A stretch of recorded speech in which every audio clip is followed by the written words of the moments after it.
Ngayong araw mga guys, nandito nga po pala kami sa Villa Alejandra Resort para i-celebrate yung napalalunan namin na championship nung nakaraan sa San Juan Solid Basketball League. At syempre para saksihan na din natin yung mga tinatagong talent nitong mga player ng Mango Fever. Dahil hindi lang pang basketball yung mga yan, may mga tinatagong talent din yan. Lalo pag may mga ganyang cash out ay talagang mapipilitan silang ilabas yung kanilang mga tinatagong talent.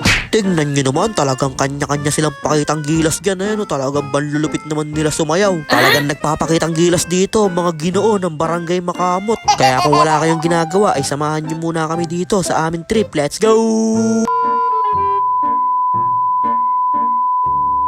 So, ayun po pagdating ko nga dito sa Villa Alejandra Resort ay talagang bumungad sa akin yung napakadaming pagkain talagang bansasarap. Tignan nyo naman kung gaano kadami yung food trip dito bandaming ulam, saka mga prutas, talagang kompleto recados. Kakain ka na lang at magpapakabusog. Kaya sumandok na nga kagad ako dyan ng mga mapo-food trip para pagkatapos kong pumud trip, pwede na akong umuwi, sabay matulog. Kaya salamat po kala Madam Jelly at kala Kuya Jay sa napakabisang mga food trip ngayon dito. Talagang solid. At syempre maraming salamat din po kay Tita Judith. Pinag-take out pa tayo ni Tita Judith ng mga prutas na nasa basket. Talagang pochem. Pero joke lang, hindi sa akin yun. Dun yun sa dalawang Ginoo ng Barangay Bilibiran. Kaya pagkatapos namin pumud trip dyan ay magkakaabutan na dito ng Christmas bonus. Pero sabi dyan ni Madam Jelly, kailangan muna mag-TikTok bago ibigay yung Christmas bonus. Kaya mukhang magkakalabasan dito ng mga tinatagong talent itong mga player ni Mango Fever. At medyo nagkakahiyaan pa sila, kaya tignan natin kung sino ang unang sasayaw sa kanila.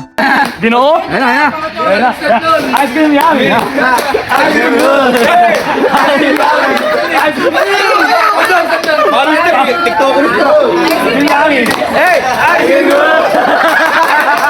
Ayan, dito. Tutok na. Kaya inunahan na nga yan ng dalawang Ginoo ng Barangay Makamot, si JF saka si JL. Siguro tiktokeris tong mga to, banlulupit gumiling. Pero hindi naman magpapakabog dyan ang Ginoo ng Barangay Kalumpang, si Daday, at nagpakita ang gilas na din ng kanyang tinatagong mga dance move. Grabe naman sa galawan yun si Daday, talagang banlupit. Pwede isa lang yan sa tawag ng tanghalan. Pero hindi din naman magpapakabog dyan ng OG ng Barangay Bilibiran, si Kagawad Milyares, at magpapakita ang gilas din ata dito ng kanyang tinatagong dance moves. Kaya sige na, Kagawad dyan, huwag ka nang mahiya at ilabas mo na yan para makakash out na tayo. At nilabas na nga ni Kagawad Milyares yun, sabay cash out, pochem. At ito na nga ang pinaka-inaabangan ng lahat, si Hansel Carullo. Talagang nagpapabebe pa siya dito, pero sasayaw din naman siya. Kaso lang, pakuluin pa pala to, kulang pa sa lambot. At ito na, yung huling sasayaw, wala madaya, sabay-sabay. Jumbo hotdog, kaya mo ba to? Kaya mo. Isa na pa, isa.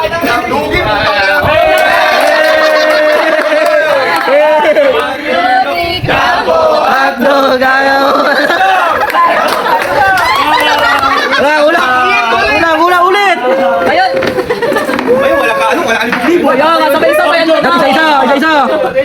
At pagkatapos makakash out ay inuman na. Grabe yung pulutan, napakasarap. Spicy adobo na luto ni Kuya Jay. Pero inuman na, tamang food trip pa lang. Si Baby Baste Rondina talagang nakaka-round 3 na siya. Kaya sabi dyan ni Kuya Jay, ibablog ko nga si Baby Baste, mailaban sa mukbang. At grabe yung mga tindigan dito ni Kuya Jay. Talagang parang vloggeries, parang si Boss Oyot lang. Kaya tamang chill lang tayo dito, dinadaya lang natin sila. Ayan talagang 30 minutes na yung alak dyan sa baso ko, hindi ko pa iniinom. Kaya happy birthday ulit kay Kuya Jay. Grabe, 2 weeks na yung birthday celebration niya. Birthday nyo, lahat. Birthday Kuya Jay. Wala kami. Birthday pa din ni Kuya Jay, para si Big Soto. Para celebrity yan. Sa linggo birthday. Para celebrity yan. Para si Big Soto lang. At medyo madami na nga din sila naiinom dyan Yung iba ata, tinatapon lang yung alak Kunyari, tamang kwentuhan lang pero tinatapon lang sa sahig yung alak. Kaya habang busy dyan, pakikinig, si Madam Jazz ay busy din. Si Coach Nock dito sa pag-food trip.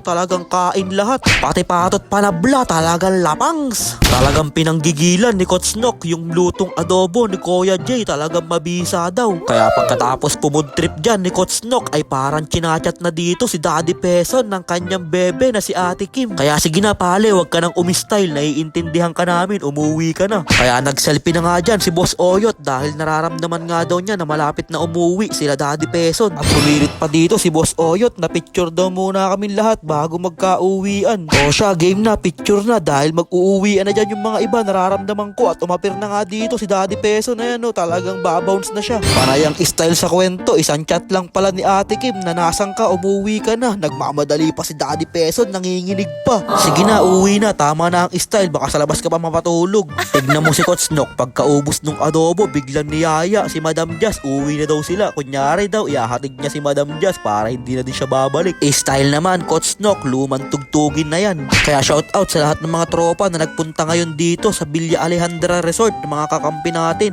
Sana magkaroon ulit tayo ng liga na tayo ulit yung magkakampi. At maraming salamat din po sa bumuo ng team na to. Napaka-solid na nabuo namin samahan dito, mapaloob o labas man ng court, napakasaya. Kaya yun lang mga guys, maraming salamat nga po pala sa walang sawang pagsuporta at sa palaging panonood. I-follow nyo na si Ninin Vlogs para sa mga susunod pang vlogs. Mag-ingat po kayo palagi. Bye bye! Yo!